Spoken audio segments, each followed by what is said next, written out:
आज भी देखिए इतना बड़ा काम हुआ है, जो खिलाड़ी जो मेडल जीत के आए हैं उन सब लोगों को हम लोगों ने आज जो है नियुक्ति पत्र और नौकरी जो है सरकार में हम लोगों ने दिया है।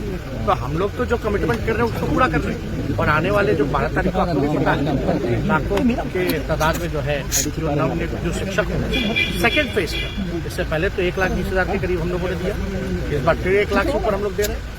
नियोजित शिक्षकों को 4.5 लाख जो लोग थे उनको भी राजकीय दर्जा का हम लोगों ने दिया है। तो इन सब इश्यू पे तो कोई कुछ नहीं बोल रहा। क्यों नहीं बोल रहा भाई? विकास की चिंता तो इनको नहीं है, बिहार की चिंता नहीं है।